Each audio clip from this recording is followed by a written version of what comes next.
또 한 명 더 봐야 될 사람이 있습니다. 바로 원술이라는 사람입니다. 원술. 예. 원술은 원소의 사촌입니다. 오. 사촌 동생입니다. 그 원씨 가문 아시죠? 네. 4세? 30. 그렇죠. 네. 이런 사람일수록 자기를 낮췄으면 훨씬 더 성공했을 겁니다. 그래서 일단 높으면 유리한 건 사실이에요. 낮출 것도 없는 정도로 낮은 사람이면 그걸로 뭔가를 할 수는 없잖아요. 그렇죠. 원술하고 원소는 사이가 좋지 않아요. 그 의형제도 저렇게 주고 못 사는데. 그러니까요. 싶은데 둘은 사이가 굉장히 안 좋아요. 그게 원인이라고 지목되는 것 중에 하나가 원소가 적자가 아니기 때문입니다. 아. 이 서자 중에서도 정실 외의 자식 중에서도 그게 등급이 있어요. 서자와 얼자입니다. 그래서 서얼이라고 들어보신 적 없습니까? 아, 있어요. 예, 그냥 한꺼번에 서얼이라고 하지만 서자와 얼자의 합친 말입니다. 아. 그래서 원소가 굉장히 우수했는데 서자도 아니고 얼자였던 거예요. 근데 서과 서얼의 차이가 뭐예요? 그게 뭐냐면 자기 그 정실 부인의 소생들은 적자예요. 네. 그런데 첩의 자식들은 서자와 얼자예요. 근데 첩 중에서도 일종 양반들 있죠. 귀족. 네. 출신의 첩의 자식에서 나면 서자. 자기 어머니의 신분이 낮아. 얼자입니다. 그래서 원술은 원소가 얼자라는 것에 대해서 굉장히 괄시를 했답니다. 이건 후한서에 나오는 내용입니다.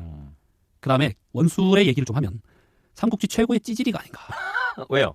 그냥 뭐 안 좋은 거 다 갖고 있어. 게다가 하는 것마다 참 실패하고 원술이 전쟁 자잘한 전투 하나 이기는 게 거의 안 나와요. 그래서 세력은 굉장히 처음에는 컸습니다. 얘가 대단한 줄 알고 많이 몰려왔던 거지. 그런데 하는 짓거리마다 다 깨지고 지고 하다 끝내는 좀 죽습니다. 안 좋게. 그런데 서주 대학살로 인해서 단순히 조조와 도겸의 대결이었는데 유비가 도로 오고 조조가 자리를 비우면서 여포가 쳐들어오고 또 원술이 쳐들어와서 유비가 원술과 대결을 하게 되고 이러면서 수많은 사건들이 벌어진다고 했죠. 얽히고 설키게 된다고. 그렇죠. 그게 바로 서주 대학살이 중요한 이유입니다. 근데 이때쯤 원술과 유비가 또 전투를 하게 됩니다. 이때 유비는 서주를 접수를 했었어요. 서주를 접수하고 이 서주성, 합의성을 장비한테 맡겨뒀다가 네. 원술과 싸우러 나갔는데 털리잖아요. 장비가 여포한테 털리는 그렇죠. 그런 일이 벌어지죠. 유비가 다시 귀환해가지고는 어떻게 하느냐. 여포한테 항복을 해요. 왜? 안 싸우고요? 그렇죠. 전력이 좀 지니까. 여포전에는 어떻게 나와 있냐면 유비가 여포한테 귀의를 한다. 이렇게 돼 있습니다. 밑에 들어간다는 뜻이에요. 네. 그리고 주성이 합의성, 서주성인데 거기에 하부성, 좀 적은 소패성으로 유비가 주둔을 하게 됩니다. 자, 이때 원술이 나타나서 유비를 공격하게 돼요. 그러니까 앞으로 원술은 여포와 계속 싸웠다가 좋아졌다가 싸웠다가 좋아졌다를 반복하는데요. 지금 이제 여포 밑에 유비가 있는 상황인데 네. 원술이 자기 밑에 있는 장군 기령이라는 네. 장군을 보내서 공격을 하게 만들어요. 유비한테? 예. 네. 이때는 원술하고 여포가 약간 동맹관계에 있었습니다. 그런데 여포는 유비한테 쳐들어와가지고 성을 하나 빼앗고 난 다음에 유비를 자기 동생이라고 이야기하는 약간 그런 친분관계를 만들어놔요.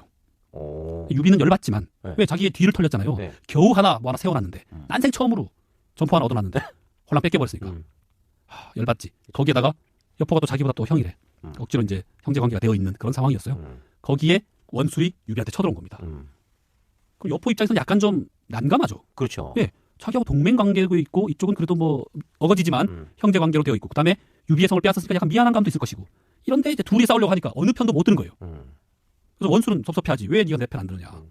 유비는 또 편 들으면 이거 진짜 이건 뭐냐 쪽박까지 깨는 거잖아요. 그래서 여포가 둘을 화해를 시킵니다. 이러지 마. 그래서 대장군 기령 원술 밑에 기령하고 유비를 불러가지고 술 한잔하면서 야 둘이 화해해. 좀 싸우지 마. 이러면서 뭘 하느냐. 그 유명한 150보 화살쏘기. 정사에는 정확하게 거리 얼마라고 나오지 않습니다만 연의에 보면 몇 가지 판본에 보면 100보, 150보라고 되어 있습니다. 1보가 단위가 굉장히 왔다 갔다 하고 추정만 할 뿐입니다. 그래서 150보라고 하면 150m가 훨씬 넘는다라고 얘기한 사람도 있어요. 그렇겠네요. 대충 뭐 좀 100m라고 칩시다. 네. 까마득하잖아. 그렇지.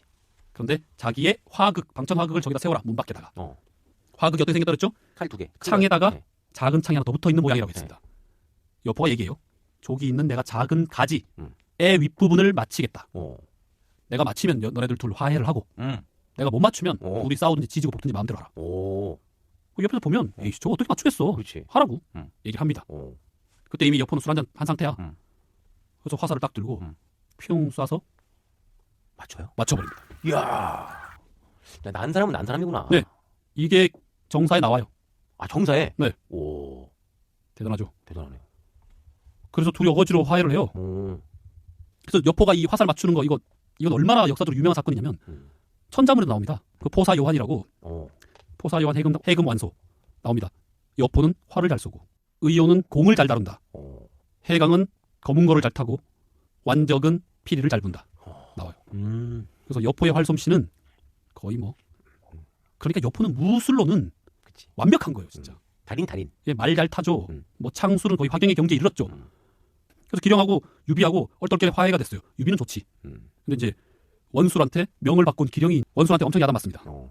그런데 여포하고 원술은 계속 사이가 좋다 안 좋다 하면서 계속 싸우게 되는데 원술이 칭제를 해요. 나 황제 할래 지금부터. 야, 그거 위험한데. 위험하죠. 왜냐하면 황제를 칭하면 그야말로 천하의 공덕이 됩니다. 제대로 된 반란이잖아. 중이라는 국가를 세우란 다음에 일단 그전까지 좀 친했던 여포한테 사신을 보내요. 나 황제 됐으니까 인정해. 그런 소식을 받고 여포가 뭐라고 생각했겠습니까? 가짠죠. 노라이 아니야. 그치. 이렇게 생각한 거죠. 네. 그래서 뭐래? 사신을 포박해버려요. 그러니까 원술이 또 가만히 있으면 안 되잖아. 그렇죠. 자신의 사신이 포박되어 있으니까 뭔가 액션을 취해야 되죠. 그렇죠. 또 쳐들어왔다가 원술이 또 박살나요. 오. 제가 말씀드렸죠. 삼국지 전체를 통틀어서 원술을 이겼다는 기록 찾기가 쉽지 않아요. 맨날 져. 이런 식으로 자잘한 전투를 하는데 원술이 계속 집니다. 저번에 유비한테도 왔다가 잠시 한번 진 적이 있고 그렇죠. 조조한테는 옛날에 깨졌고. 자, 연희를 좀 잠시 한번 살펴보겠습니다. 네. 연희에는 어떤 일이 벌어지느냐. 손견이 옥새를 가지게 됐잖아요.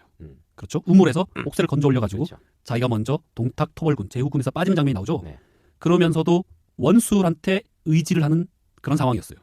그런데 손견이 죽잖아요. 네. 육표 공격하다가 황조한테 죽습니다. 그래서 그 모든 것을 손책이 이어받아요. 그런데 손책은 더 세력이 약해졌으니까 원술 밑에서 명령을 받고 있는 약간 그런 상황입니다. 그런데 나 독립을 좀 해야겠다라고 생각을 했던 거죠. 그때 손책이 원술한테 옥새를 줘요. 그 옥새를? 네. 옥새를 줄 테니까 이거 담보로 나한테 군사를 좀 주세요. 네. 담보 대출 받는구나. 그렇죠. 네. 그 대출받은 군사로 강동으로 갑니다. 그러니까 양쯔강을 건너서 동쪽으로 갑니다. 네. 강남으로 가요. 네. 거기 가서 자기의 세력을 펼칩니다. 그리고 잘 펼쳐져서 후에 원나라가 되는데 손책은 빨리 죽는다라고 말씀드렸죠. 네.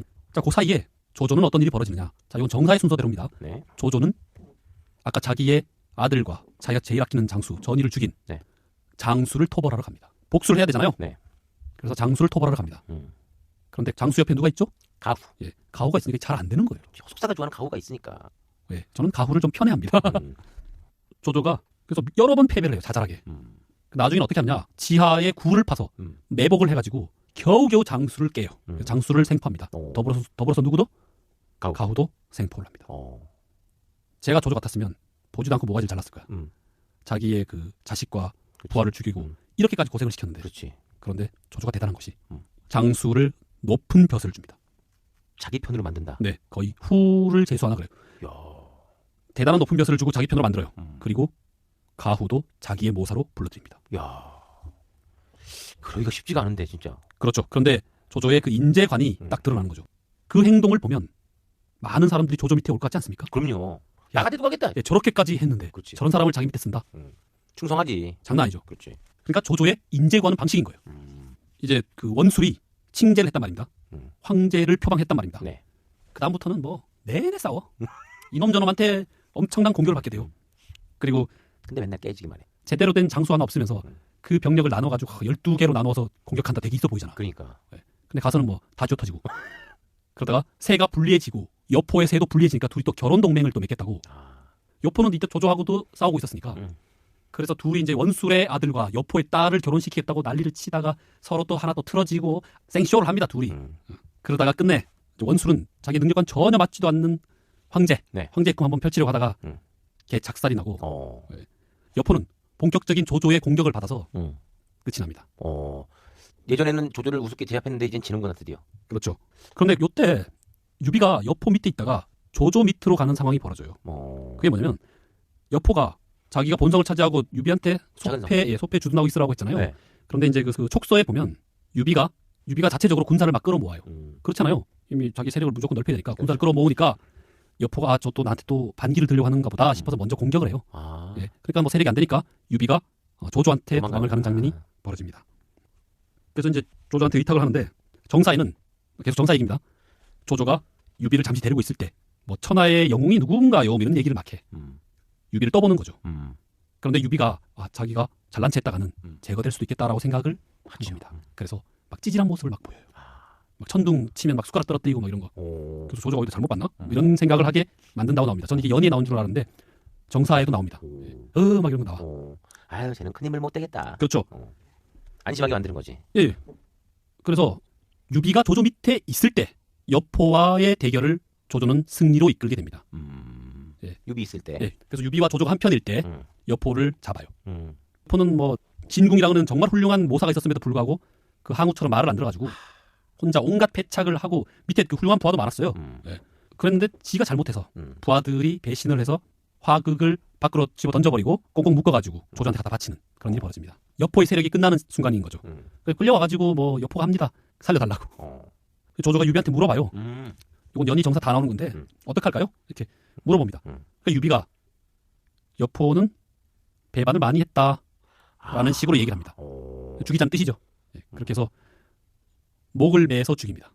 참수를 하지 않고 교수를 하는 거죠. 그리고 여포의 뛰어난 모사 진궁. 진궁은 뭐 조조가 어떻게든 살려보려고 하는데 끝까지 죽여라. 그래요? 예, 라고 하고 대신 자기 어머니를 좀 봐달라고 얘기합니다. 유비가 죽이라고 그런 거예요? 아니요. 스스로 조조한테. 그래요? 예, 여포랑 다 같이 잡혀왔으니까. 그래서 나는 죽여라. 난 끝까지 자기는 죽겠다 그래서 죽습니다. 죽고 대신 이제 자기 어머니는 조조가 끝까지 보살핀다고 나옵니다. 야. 근데 왜 아까 참수를 안 하고 교수를 한 이유가 있었어요? 그 이유는 나오지 않습니다만 네. 쉽게 좀 추측할 수 있는 것은 뭐 여포가 그만큼 영웅이었다는 것을 인정해 주는 게 아닐까요? 굉장히 드문 경우입니다. 이 삼국지 전체에서. 그래요? 여포를 끝내고 난 다음에 유비는 조조 밑에 있다가 아까 그 뭐 영웅에 대한 이야기 뭐 이런 얘기 하다가 조조를 떠나서 합의로 다시 옵니다. 합의를 근거로 그러니까 조조를 탈출하는 거죠. 조조 입장에서는 유비가 이제 갔단 말입니다. 놓쳤단 말이죠. 가만히 놔둬서는 안 되겠죠. 유비를 칩니다. 그 유비를 쳐서 유비는 도망을 가고 어디로? 원소로 도망을 가고 유비의 처자식과 그다음에 관우만 포로로 잡습니다. 장비는 없고. 예, 그렇게 포로를 잡습니다. 장비는 다른데 흩어져가지고 연희상으로는 거의 어디 산에 들어가서 산적질하고 있었어요. 네. 그래서 나중에 관우가 유비를 배신하고 조조한테 간 줄 알고 막 오해해서 덤비는 장면이 나와요. 자, 제가 관도대전을 설명하기 위해서 이 상황을 얘기한 겁니다. 그다음에 원술은 이제 박살이 난 거예요. 박살이 나서 지금 이제 죽게 됐으니까 원소한테 저 옥새라도 갖다 바치고 물론 뭐 정사에는 옥새액이 없습니다. 정사에는 동탁 토벌전 할 때 이미 원소가 갖고 있어가지고 조조한테 보여주는 장면 하나 나온다고 제가 말씀드린 적이 있죠. 예. 그래서 연희 얘기를 살짝 넣으면 옥새라도 갖다 바치면 되지 않을까 이러면서 원소한테 가려고 했는데도 못 가고 다른 데 가려고 했는데 또 못 가고 왜? 사방이 적이니까 못 가고 하다가 피를 토하고 죽었다고 합니다. 이제 원소도 갔네요. 그리고 이제 원술도 갔습니다. 이제 원소와 유비 조조. 그렇죠. 여포가 죽을 때 연희에서는 장요라는 장군이 나와요. 장수. 여포의 부하였는데 원래는 동탁의 부하였다가 여포의 부하가 되는데 매우 우수합니다. 엄청 우수해요. 그런데 죽을 때 여포가 죽을 때 막 살려달라고 막 비참하게 얘기하잖아요. 쪽팔리게. 그런데 이 장요는 죽여라 막 이러면서 남자답게 나와요. 그러면서 막 자기 여포를 꾸짖어. 그리고 날 죽여라 라고 했는데 조조가 살려주면서 자기 부하로 만듭니다. 그런 모습을 보고? 네. 여포는 죽이고. 그런데 정사는 이때 여포가 죽을 때 장요는 없었고요. 장요가 굉장히 중요한 장군이기 때문에 제가 말씀드린 겁니다. 이미 훨씬 전에 군사 이끌고 조조한테로 도망갔었어요. 그 전에. 네, 그 전에. 아까 오전에 먼저 가셨어요. 네.